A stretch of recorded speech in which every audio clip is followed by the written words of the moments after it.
এই মুহূর্তে আশুলিয়ার তাজরিন ফ্যাশনের সামনে আছেন রিপোর্টার মুজাফর হোসেন জয়। সরাসরি যাচ্ছি তার কাছে। জয়,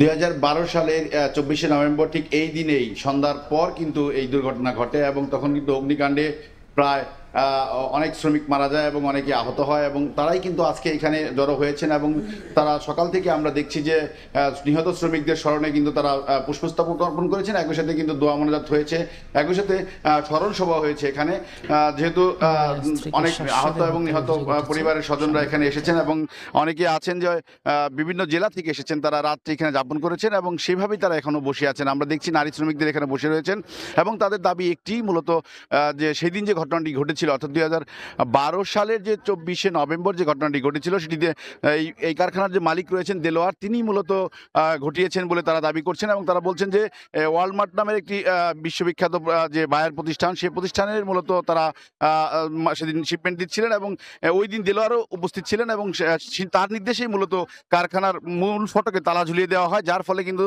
শ্রমিকরা বেরোতে পারেনি। অর্থাৎ ওই শিপমেন্টটি যাতে কোনোভাবে ঢিলে না হয় এর জন্যই তালা দিয়ে হয়েছিল এবং একই সাথে কিন্তু এই কারণেই এতগুলো শ্রমিক নিহত হয়েছিল এবং আগুনে পুড়ে মারা গিয়েছিল। এবং অনেকেই জানেন যে এই ভবনটি প্রায় 9 তলা বহুতলা একটি ভবন এবং এই 9 তলার 7 তলা 6 তলা এবং 5 তলা এবং 3 তলা থেকে অনেকে লাফিয়ে পড়েছে জীবন বাঁচাতে, আর যারা লাফিয়ে পড়তে পারেনি তারা কিন্তু অগ্নিকাণ্ডে দগ্ধ হয়ে মৃত্যুবরণ করেছে। এর ফলে কিন্তু এখানে যারা রয়েছেন তাদের পরিচয় সম্পর্কে নিশ্চিত হতে পারেনি অনেক স্বজন।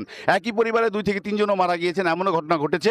তারা বলছেন যে তাদের যে এক জীবনের ক্ষতিপূরণ, সেই ক্ষতিপূরণ কিন্তু এখনো পর্যন্ত নিশ্চিত হয়নি। বিগত সরকারের আমলে কিন্তু যেমন নিশ্চিত হয়নি, বর্তমান সরকারের আমলে তারা সেই জিনিসটি নিয়ে দাবি জানিয়ে আসছিলেন এবং একটু আশ্বাস পেয়েছিলেন, কিন্তু বছর কাটতে না কাটতে তাদের সেই আশ্বাসের গুড়ে বালি পড়েছে বলে তারা আমাদেরকে জানিয়েছেন। তারা বলছেন যে তারা চাচ্ছেন যে মূলত এই সরকারের আমলে অর্থাৎ নির্বাচনের আগেই মূলত এই সরকার তাদেরকে পুনর্বাসন, একই সাথে এক জীবনের ক্ষতিপূরণ, একই সাথে তাদের সুচিকিৎসার সুব্যবস্থা করবেন। সুচিকিৎসা না পেয়ে অনেক শ্রমিক রয়েছেন যে তারা মূলত মানবেতর জীবনযাপন করছেন, একই সাথে পরিবার নিয়ে তারা চরম বিপাকে রয়েছেন বলে আমরা জানতে পেরেছি। একই সাথে তারা যে অভিযুক্তি করেছেন সেটা হচ্ছে যে এই দেলোয়ার হোসেনের বিচার তো হয়নি, বরং তাকে আওয়ামী লীগ সরকার পুরস্কৃত করেছিল এবং তাকে পদায়ন করা হয়েছিল এবং আওয়ামী লীগের একটি দলীয় পদে তাকে পদায়ন করার ফলে কিন্তু সেই বিচার সুনিশ্চিত হয়নি। তাই তারা দাবি করছেন যে মূলত এই সরকারের আমলেই এই শ্রমিকদের এক জীবনের ক্ষতিপূরণ এবং একই সাথে পুনর্বাসন এবং চিকিৎসার ব্যবস্থা করা হবে। তো তাজরিন শাসন থেকে